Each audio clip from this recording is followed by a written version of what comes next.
नमस्कार, मैं कोमल झा देश रोजाना के डिजिटल प्लेटफॉर्म पर स्वागत है आपका आज की बुलेटिन में। चलिए जानते हैं दिन भर की मुख्य खबरें और महत्वपूर्ण अपडेट। शुरू करते हैं राष्ट्रीय खबरों के साथ। सुप्रीम कोर्ट का अहम फैसला, सिर्फ मैरिज सर्टिफिकेट लेने से शादी वैध नहीं होती। जी हां, सुप्रीम कोर्ट ने अपने फैसले में साफ कर दिया है कि बिना धार्मिक अनुष्ठान के रजिस्ट्रेशन केवल कागजी दस्तावेज है। कोर्ट ने कहा कि विवाह सिर्फ समारोह या व्यापारिक समझौता नहीं है, बल्कि जीवन भर का गंभीर पूर्ण बंधन है। हिंदू मैरिज एक्ट के तहत शादी वैध तभी मानी जाएगी जब अनिवार्य रस्में पूरी होंगी। इसी के साथ युवाओं के लिए संदेश दिया गया कि शादी का सांस्कृतिक और कानूनी महत्व समझे, केवल रजिस्ट्रेशन पर निर्भर न रहे।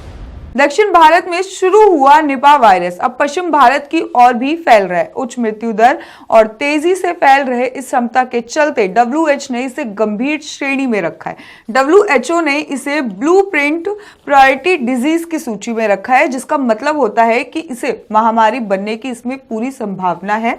सावधानी के लिए संक्रमित क्षेत्रों में मास्क पहने और सोशल डिस्टेंस जरूरी। पश्चिम बंगाल की मुख्यमंत्री ने मतदाता सूची से नाम हटाने और कथित गड़बड़ी के मामले में खुद बहस करने की अनुमति मांगी। ममता ने कहा कि यह लड़ाई किसी पार्टी की नहीं है, बल्कि आम लोगों के अधिकारों की है। शादी, पता या बदलाव में स्पेलिंग में अंतर के कारण मतदाता सूची से नाम काटे जा रहे हैं। इसके बाद ममता ने आयोग पर भी निशाना साधते हुए कहा कि बंगाल को जानबूझकर लक्ष्य बनाया जा रहा है। चुनाव आयोग के पास जवाब दाखिल करने की सीमा सोमवार तक, अगली सुनवाई चुनाव आयोग के जवाब के बाद होगी। प्रियंका गांधी का आरोप, सरकार लोकसभा में नेता प्रतिपक्ष राहुल गांधी को बोलने नहीं दे रही है। पूर्व सेना प्रमुख MM नरवणे की अप्रकाशित बुक किताब पर आधारित लेख, जिसमें कि चीन के साथ सैन्य तनाव का जिक्र है। राहुल गांधी ने लेख सत्यापित कर सदन में रखा, फिर भी बोलने की अनुमति नहीं मिली। प्रियंका ने साथ ही ये भी कहा कि मोदी सरकार डर गई है। नरवणे की किताब और सत्यापित दस्तावेज देश के सामने उनका सच उजागर कर देंगे। लोकप्रिय ऑटोमोबाइल क्रिएटर अरुण पनवार के विवाह समारोह की वीडियो सोशल मीडिया पर वायरल हुई, जिसमें कि उन्हें 71 लाख रुपए नगद और करीब 21 तोला सोना मिला। साथ ही परिवार के लिए कीमती जेवरात, जिसमें कि इसे दान कहा गया, लेकिन लोग इसे दहेज मान रहे हैं। आलोचकों ने याद दिलाया कि दहेज निषेध कानून के तहत इस तरह की लेन देन अपराध हो सकता है।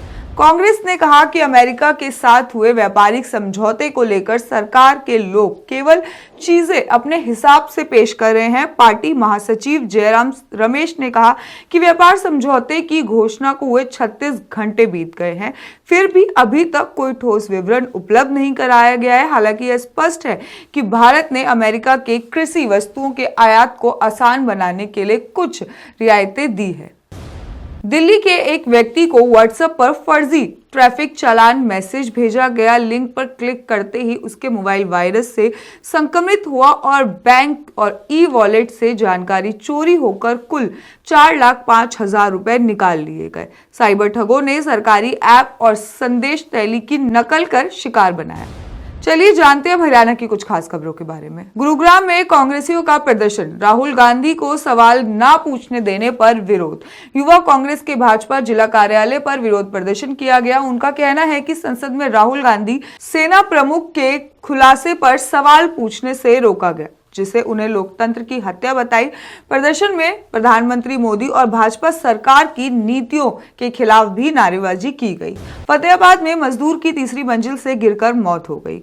हुड्डा सेक्टर में रिटायर्ड DSP के कोठी में रंग रोगन का काम चल रहा था, जिस बीच धर्मवीर, जिनकी उम्र 60 साल थी, उनका संतुलन बिगड़ने से गिरने पर मौत हो गई। पुलिस ने सब पोस्टमार्टम के लिए भेजा। गुड़गांव के डिप्टी एक्साइज कमिश्नर गिरफ्तार किए गए, फर्जी प्लॉट बेचने का आरोप लगा। पुलिस के deputy excise and taxation commissioner Saroj Devi को फर्जी अलॉटमेंट लेटर और कन्वीनियंस डीड बनाकर 3 करोड़ 4 लाख रुपए के प्लॉट की धोखाधड़ी करने के आरोप में गिरफ्तार किया गया। जांच आर्थिक अपराध शाखा 1 कर रही है। करनाल हाईवे पर केमिकल ट्रक और कंटेनर टकराए, जिससे कि 2 से 3 घायल। करनाल नेशनल हाईवे पर लोहे से भरे कंटेनर ने केमिकल से भरे ट्रक को टक्कर मार दी। ट्रक पलट गया और कंटेनर क्षतिग्रस्त हुआ। हादसे में 2 से 3 लोग घायल हुए, जिन्हें अस्पताल भेजा गया। पुलिस ने ट्रैफिक बहाल कर जांच शुरू कर दी है।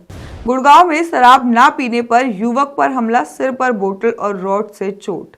गुड़गांव के रूम पार्टनर और उसके दोस्तों ने शराब ना पीने पर संदीप पर हमला कर दिया, जिस पर सर पर बोतल फोड़ी और रॉड से मारा गया। घायल युवक को अस्पताल में भर्ती कराया गया। पुलिस ने मामला दर्ज कर जांच शुरू कर दी है।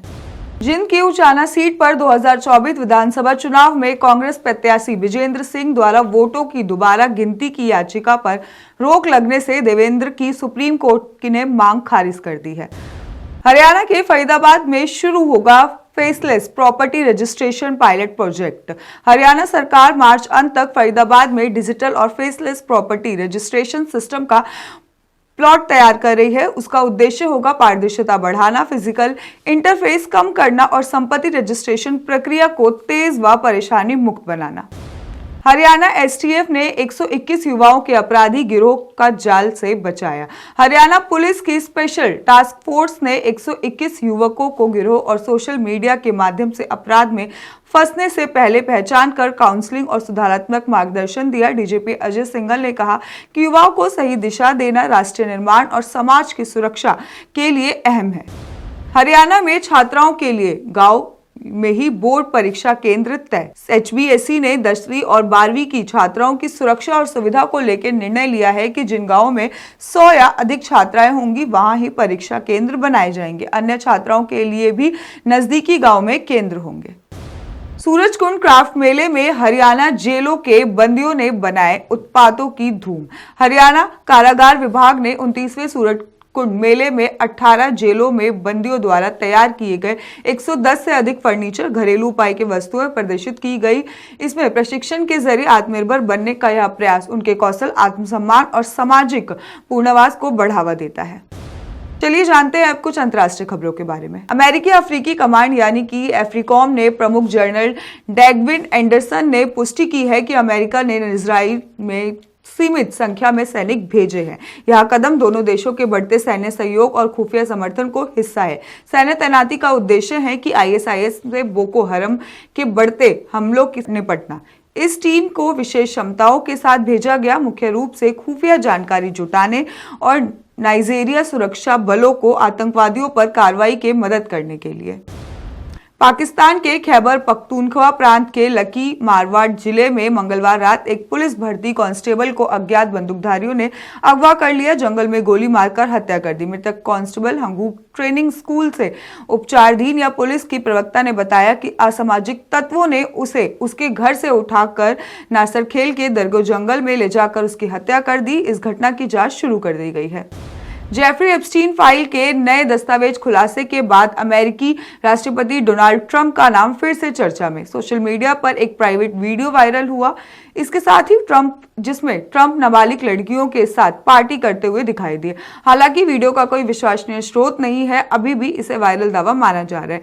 ट्रंप ने इस दस्तावेजों को ध्यान भटकाने का प्रयास बताया और कहा कि उनसे जुड़ा होना किसी अपराध का प्रमाण नहीं है।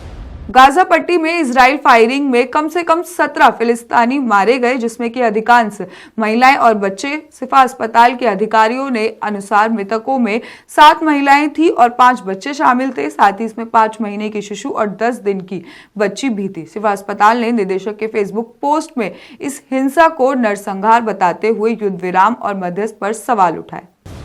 यूक्रेन और रूस के बीच शांति वार्ता की तैयारी के बीच रूस ने यूक्रेन के बड़े पैमाने पर हमला किया, जिसमें कि 450 से अधिक ड्रोन और 70 से अधिक मिसाइल इस्तेमाल किए गए। हमलों का लक्ष्य खासतौर पर ऊर्जा संयंत्र और पावर ग्रिड थे, जिसमें कि कई क्षेत्रों में बिजली गुल हो गई और ठंड में लोगों को मुश्किलें बढ़ी। इस हमले में 9 लोग घायल हुए। आज के लिए इतना ही। बाकी की अपडेट्स के लिए देखते रहिए देश रोजाना। धन्यवाद। सब्सक्राइब करें देश रोजाना के YouTube चैनल को और नई वीडियो की नोटिफिकेशन पाने के लिए बेल आइकन जरूर दबाएं। अगर आप ये वीडियो Facebook या Instagram पर देख रहे हैं तो पेज को लाइक और फॉलो जरूर करें और ज्यादा से ज्यादा शेयर करें।